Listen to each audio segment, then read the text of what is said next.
morning. It is 21 minutes after 7 o'clock. And joining us in studio this morning from American Legion Post 28, of course, Louis Mestas back with us, and Michael Trujillo, and Orlando Padilla as well. Good morning, gentlemen. Morning. How y'all doing today? Great. Good deal. Well, glad you had some time to come in and chit-chat with us this morning and talk a little Post-28 stuff. And obviously, the big thing is we're going to invite folks out to an event here on Tuesday. But before we do that, just give a little folks an update. What's going on with Post-28? How you guys doing? How's things been for you? Well, we've been blessed, and we've been working very hard over at Post-28. Michael and Orlando have been leading the charge on remodeling our cantina. Nice. And we painted completely 6,000 square feet of flooring. Just these two?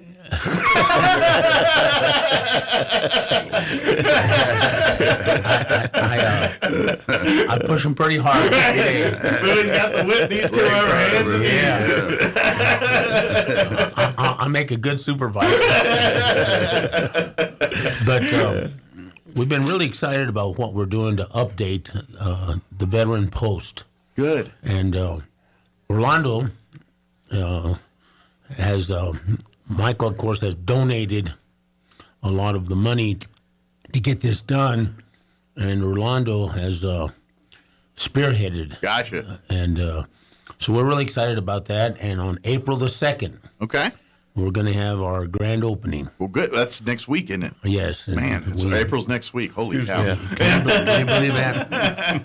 April the 2nd. I good call on not having it the first, because no one will believe me. Exactly. They're like, yeah, right. This is a joke. But April 2nd, all right, it's legit. But both Michael and Orlando are combat veterans, Good deal. and they will be talking about, of course, Michael in Iraq and Orlando in Vietnam. Mm-hmm. And Orlando will talk now about what we're going to do on Tuesday. Yeah, on Tuesday of next week here, we want to invite folks out. Going to have a veterans, I guess you could say, appreciation recognition here a little bit. And that's going to be Tuesday morning, 10 a.m., right? Yep. 10 a.m., and it's going to be at the POW site right up there by DeBrennan Park. Yes, Right. POW MIA Park. Yes. I never get things right, technically. What's the official term? I'm like, the thing over here. I don't know. I'm very bad at that kind of stuff. But we want to get the public to come out and for a nice little. It's not a long ceremony; it'll just be a little bit here. But we want to come and honor our veterans. And one of the things American Legion is supporting our veterans, and one of the pillars is looking out for our veterans and things. So not only helping them with resources, but honoring them and raising awareness to public on why the role of the veteran is important in our community. So I think events like this really set the tone for that. Orlando, you as being a Vietnam vet, that's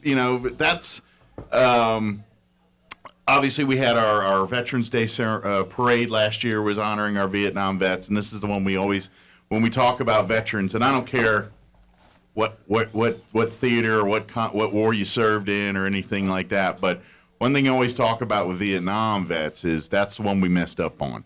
You know what I mean? We've gotten it right after. I think Gulf War, we learned the lesson. In Gulf War, America was like, you know what? We need to honor the folks that serve our country. Right. But we forgot that lesson in Vietnam, and I think we're going to. a lot of us are going to spend the rest of our lives making up for that a little bit, or at least try to. Exactly. So I think events like this on Tuesday kind of help towards that too. I mean, wouldn't you agree, Orlando? Yes, Mike. Thank you so much for having us. Yeah. And as a former Vietnam vet, I served with the 1st Air Cav in 1969-70, and this particular day we honor as National Vietnam Veteran War Day. Vietnam War Day, and this is probably our 4th or 5th year we've done this. Gotcha. At Post 28. Mm-hmm. And of course, it couldn't have been done without these guys and all the other vets, members we have at Post 28. Done a lot of work out there at the post, and we just one day that we honor them, but throughout 365 days out of the year, if you see a Vietnam vet, thank him. Absolutely. But I like to say a few things few facts about the Vietnam. Yeah, absolutely. War it's estimated that over 600,000 Vietnam vets are still alive. 600,000. Wow, but that number is dwindling. It is dwindling very fast. Yeah. Yes. They range between 55 and 97 years old. The average range is about 19 years old. The National Vietnam War Vet Day is a national holiday. It's observed March 29th. It's going to be observed this Tuesday out there at POWMIA Park. Yes, by De Bremen there, right? Yes. Right up the street. Absolutely. There were 258 Medal of Honor recipients during the Vietnam War. 500,000 attended a war rally in 1969, Washington, D.C., and that was not really a war rally, it was really a peace rally, That was on the mall there, right? Yes, Yeah. and it's a far cry from what the one that happened last year, when all those that went to Washington, D.C. and made a big scene. Yeah. That was a war cry there. The one during Vietnam era was a little more peaceful. Absolutely, absolutely, yeah. Let's see. It's not easy to talk about the war, for a lot of Vietnam vets. Mm-hmm. But some are coming out of the shell and talking more about it, soldiers returning are not so. The soldiers that were returning at that time, they didn't receive the respect, like you said, of the American public. Yeah. There's been a lot of stories, that happened to these Vietnam War veterans. One of the things that's not talked about are the ones that returned back from Vietnam and died here, and from complications of the Vietnam War. Sure. So those are important, and we want to recognize those and those that are still living, and the KIA also. Talk to some Vietnam vets about Agent Orange and ask their thoughts on that. Exactly, yeah. And the way things are going now, they finally realize that Agent Orange has has devastated a lot of Vietnam War vets. And that's the physical. We're not talking PTSD and all the mental aspects that combat brings with it. That's just the Agent Orange exposure to that alone. Exactly. And a lot of Vietnam veterans that I speak to, they speak to this effect. And there's several symptoms of Agent Orange, but there should be more coming out, because it's all coming out now with this. And how many people lost lives to cancers and things and didn't associate that connection there? That what I mean? Just exactly. They got cancer and died, and they just said, "Oh, it's a shame they got cancer." But they probably, if they do some medical research, they might find out, oh, they got cancer because of their exposure to Agent Orange in 1968. You know what I mean? So yeah. So. How many of those cases happen that we don't know about? Exactly. And they were not compensated for it. Yeah.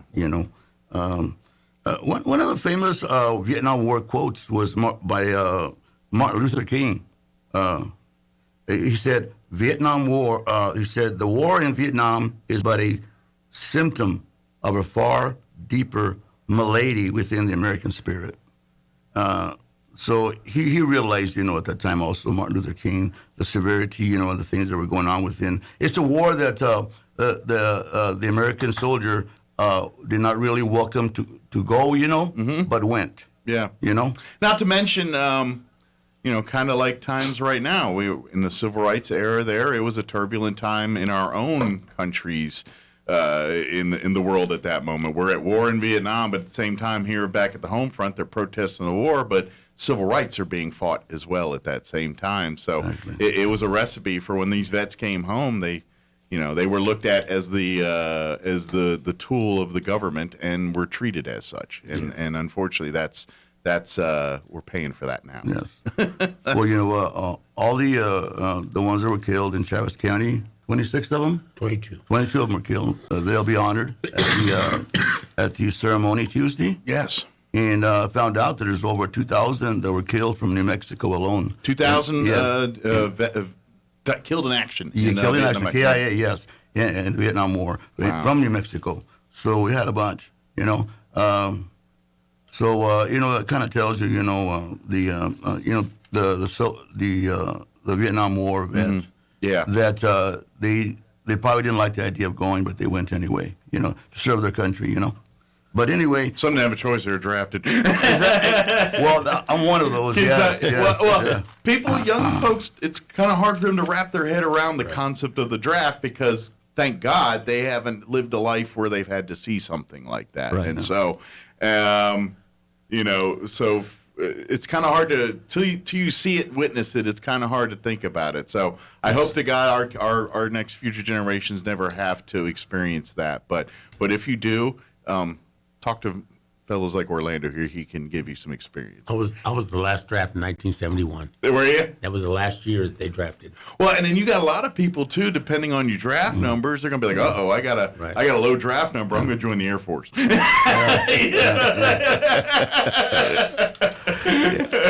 Or I got a high draft number. I'm gonna ride it out a little bit, see what happens. Well, you know what, Mike? It's a good point because a lot of this particular ceremony honors all of us, in the military now, that are in the military now, and the veterans. And let's not forget the Vietnam era veterans, because most of them wanted to go to Vietnam, but never had a chance to. Lose one of them, and he got stationed in the Philippines. But all R&R. No, I'm just joking. Well, hindsight being 2020, you probably made out with the good assignment. No, as a matter of fact, though, those guys over there. Well, he was in the Marine. He was a Marine. They got exposed to Agent Orange too. Sure. Yeah. There's no picnic at these places. If you're not indirect, your support of, and all of it involves a risk and definite. CYA, cover your butt and all this on there, making sure you're taken care of. And of course, Mike, was exposed to a different kind of chemical, so, it's all the same. He'll probably tell you about it. I'll just close real quick. I get you. I'll just close real quick with, the MIA, POW soldiers, 2,500 of them, of these Americans, 1,200 reported killed in action, and their body was not recovered. That's sad to hear. For their families. Well, look at it. I mean, was it a year ago or 2 years ago? Where they're still, finding remains and reuniting families with their loved ones here in 2021, 2020, and it's like, man, that's it's 50 years later. Exactly. I know. It's unreal. Yeah. Well, anyway, I'll just say that 58,220 Americans died in Vietnam, and if you ever see a Vietnam veteran or know of anybody. Call him and thank him, and I'll close with this quote that I always use. Not everyone who lost his life in Vietnam died there. Not everyone who came home from Nam ever left there. Mm-hmm. You know what, though? And this is something that I'm actually a little happy about. I'm starting to see stories now. And Orlando, thank you very much for sharing that. You're welcome. Sorry, I didn't mean to just kind of, but I just had a thought and I wanted to. But, I'm starting to see stories now of some reunitings and things where some Vietnam vets that served during that time and are going back to Vietnam here in 2020 and meeting up with some of the people that they faced in some of the villages that they were at and meeting the people. And I think that's a little bit of great healing for some folks because everything I see there is now you're seeing the people in the war. Back then, you weren't seeing that. You're seeing the war. And now you're seeing the faces and the people, and you're like, man. And then, of course, as you look as an older person, you're probably, what were we thinking back then? You know what I mean? But that's life. And you look back and reflect on it sometimes. It's like there's a few veterans that have opened up a lot in the last couple of years. And I don't know what it is, but the last couple of years, they started telling their story. Sure. Before then, they wouldn't talk about it or anything. Maybe we're in a world where people feel more comfortable or maybe, you know what I mean? Like, I'm not trying to say we know anything, as far as where we're at with PTSD and things, but I think we're in a place in the world now where people understand it's more to it. And they may even if they don't know what's going on, they're like, that person's experienced things I can't wrap my head around. Let's cut them some slack. You know what I mean? Right. I think we're in that world now a little bit. So maybe people that Vietnam vets, especially, where are keep it hidden. We're here to be the iron cross in the sand here. You know what I mean? We're not so forthcoming with that, and I think now we live in an environment where people are like, hey, we need to listen to these folks. I mean, I don't know where they're 100%, but I think we're living. So maybe that's something to do with it. Where some of these veterans, even our Vietnam War veterinarians, where they've been kind of keeping this down for the last 30 years, are now opening up, able to say, you know what, this is the stuff I saw, and this is what I hope you guys don't have to ever see. So we'll see. Which is a good thing, and I imagine it's probably better for our younger generations or veterans now here. I'm not saying Gulf War veterans, you guys had it good, or you know what I mean, but certainly a Gulf War veteran is treated better than a Vietnam War veteran. We've learned since in that time, and you know what I mean. And I'm hoping when we get to when our kids that are over right now, in Afghanistan, we're over in these various theaters doing their thing, sitting in Kuwait still today, when they have to deal with their demons later on, they've got a support cast that helps deal with that kind of stuff, So think about that when you come out on Tuesday. I think that's when we talk about veterans and we talk about why we honor and why the role of the veterans is important, and it's for all those reasons. And even the veterans that did not have to go up and say, you know what, I didn't have to sit in the foxhole. I was one of the lucky ones here. But we thank them because they're willing to.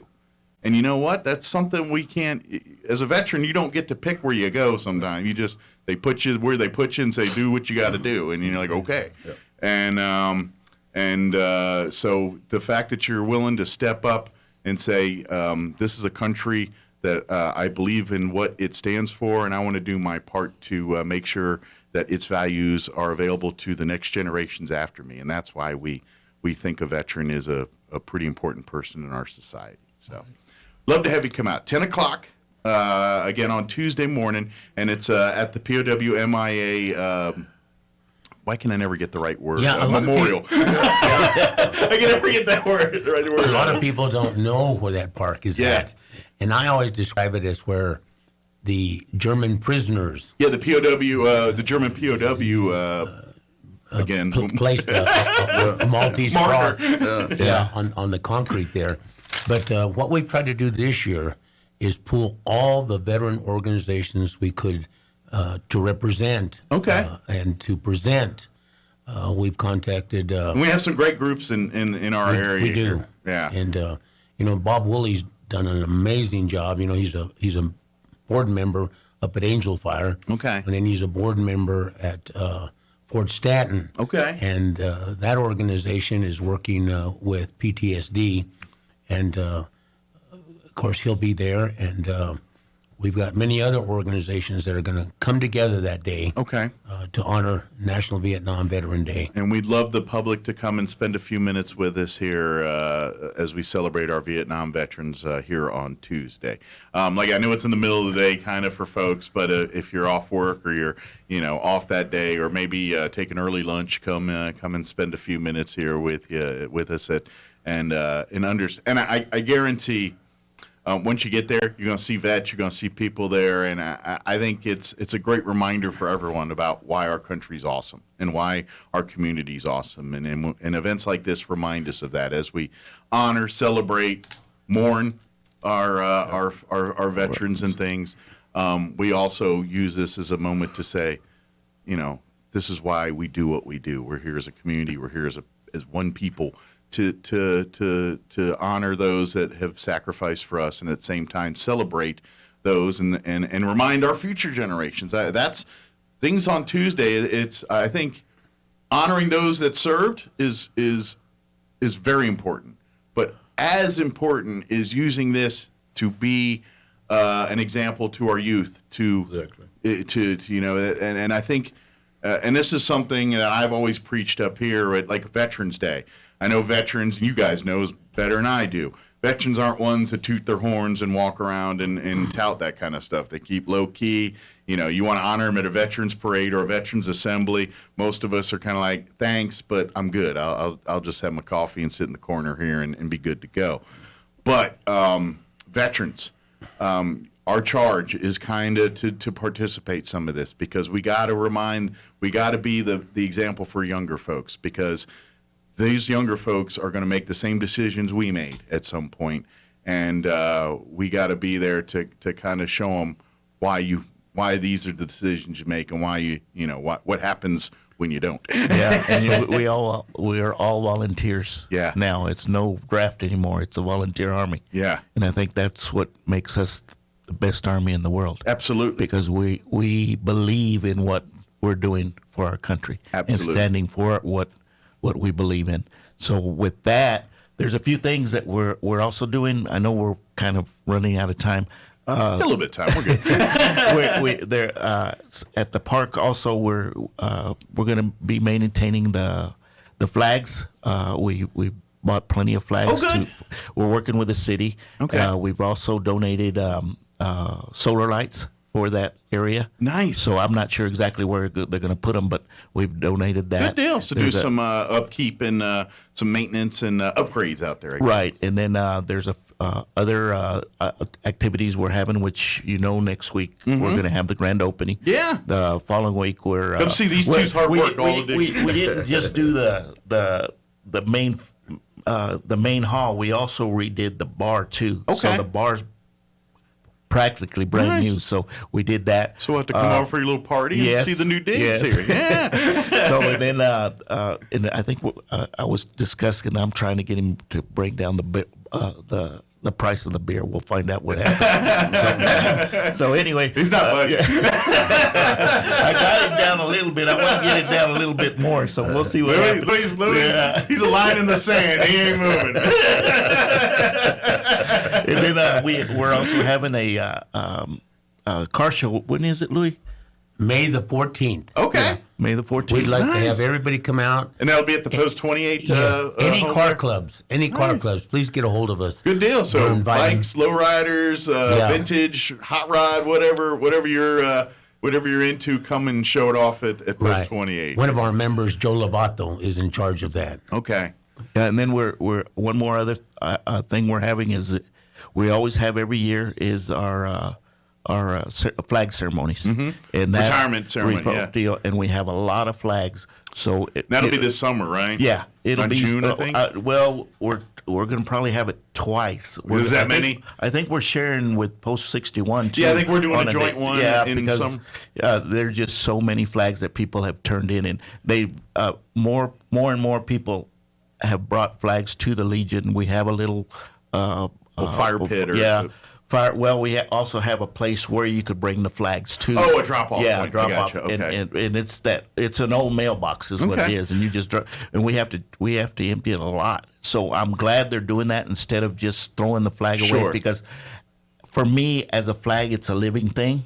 It's a symbol. It's a symbol, but it's a living symbol, and that's very important. For us Absolutely. veterans, when we see that flag, that's what it stands for. That's for us. Yeah. So, but It's a beacon for some. Right. I mean, you look at like the Iwo Jima Memorial. Right. That's like the beacon of the flag in wartime. You look, that moment that we remember and celebrate from Iwo Jima. That's kind of what we're talking about. So here. so if you have a flag that's already either that lost its color or torn, bring it to the Legion, and we'll dispose of it like it's supposed to. Honor that flag. Absolutely. And then we'll tell you dates when they're Right. going to do their time, because we'd love to have you come out and participate that too. Because what it's really cool, because the flags get cut, to the stripes down, they burn them by the stripes, but then the stars. They cut the stars out of the blue field there, and generally we offer those as keepsakes, mementos. A lot of times, a family member will honor a family member that's a veteran by having one of those done in their honor, and sometimes people keep them in their wallets. It's more of a keepsake or a memento. And so, if you'd like to get one of those, we'd love to have you come out. And I think I've got one in my wallet right now. Matter of fact, we always keep. It's just that's. That's part of the tradition of retiring a flag. So, And we want to thank you. I know you're the voice of veterans. We all know that here in Roswell. That you I just are. try to help. I know you're a member of the American Legion, and you're our voice, and we certainly want to appreciate all you do for Well, us, thank you. Mike. I think as a veteran myself, I also know the role of the veteran, and I know veterans are just cut from a different cloth sometimes, and we need to know, we need to let people know, and veterans are always willing to serve.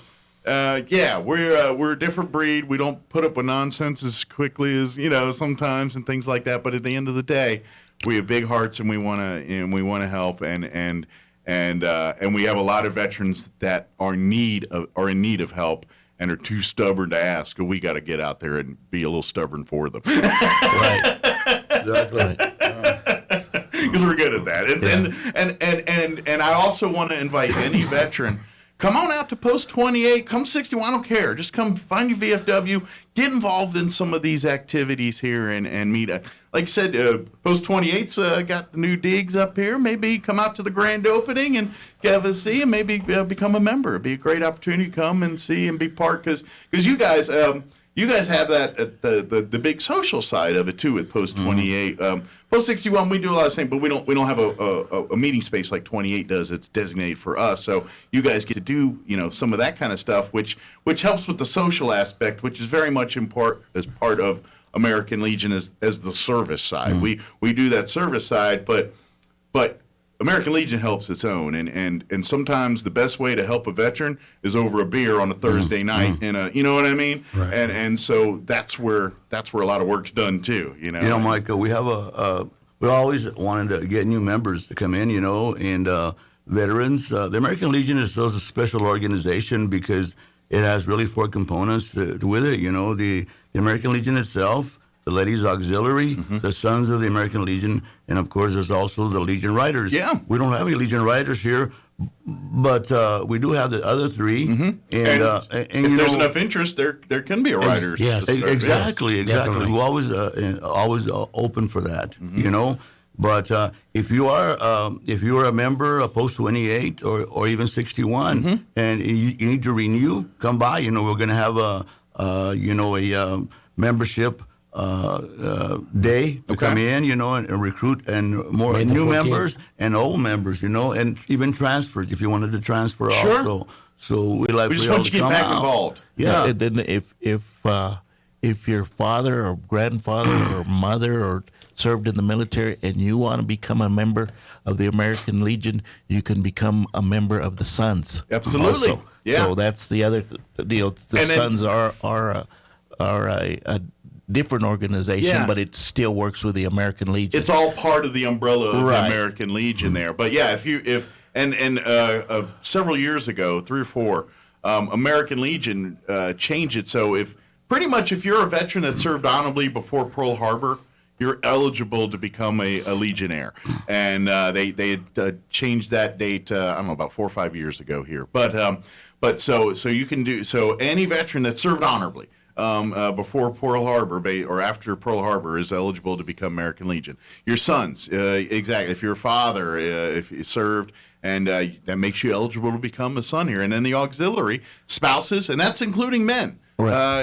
If you're a spouse of a veteran, you can be on the auxiliary, and I'm sure there's probably a man or two, and probably use a few more men to kind of help join the numbers in the auxiliary there too. But you're eligible to be a part of that as well. So, and you can be in multiple. You can we were joking the other day about being because I'm a son and I'm a Legionnaire. We are too. Yeah. But I was like, could someone be all 3? And technically, if you married a veteran, then you could be an all 3. Yeah, some of us are dual members, Yeah. American Legion and the Sons. But we're lucky to have the support that we do from the Sons of the American Legion and also the auxiliary. Yeah. And I'm sure 61 is too. Yeah. And all the Legion posts all over New Mexico.